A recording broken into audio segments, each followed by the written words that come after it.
Hey, what does Ryan Seacrest, Tom Cruise, Oprah, Steven Spielberg, Donald Trump, Joan Rivers, Warren Buffett, Gordon Ramsay, Michael Jordan, Kobe, Tim Tebow, they all have one major thing in common, dude. These people hammer.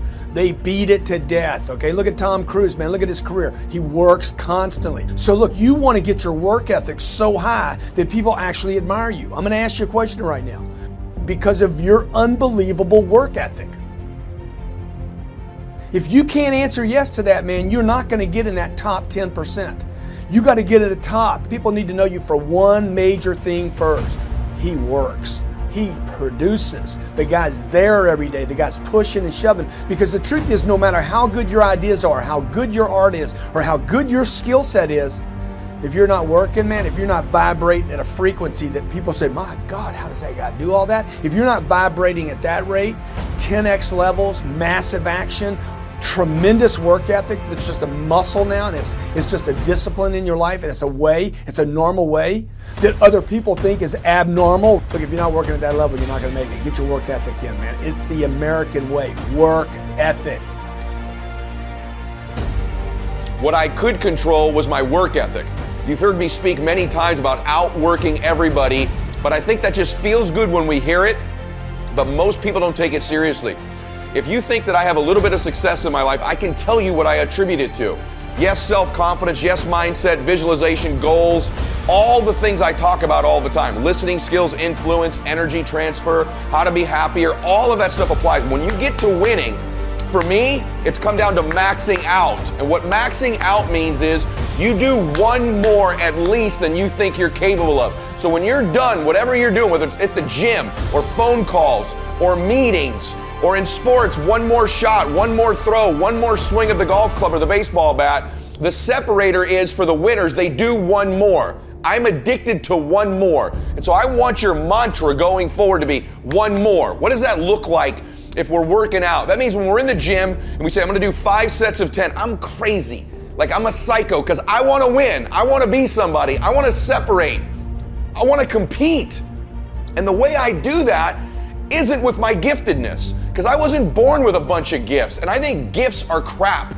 I think for the most part, gifted people struggle in life because things come easy to them. I like that things haven't come easy for me in my life. I like that I don't have natural talents in every area. And maybe you like that about you too. Maybe you've looked at yourself all your life and thought, man, I don't have that natural beauty or that natural talent or this gift for creativity or intellect or humor.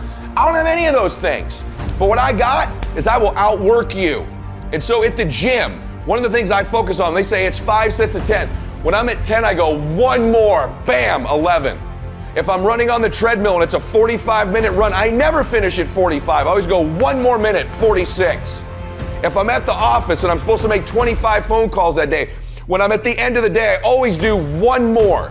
If I've got meetings, I always do one more. My mantra for 3 decades in business has been one more.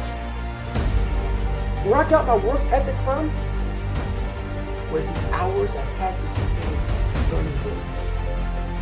When you sit down and you're not smart, and you have a disability, and you still want to be at the top of your class, I didn't want to just get by. When I realized that I can learn through hard work, and I can beat the valedictorian in school, but I got put in 10 hours more a day than he does.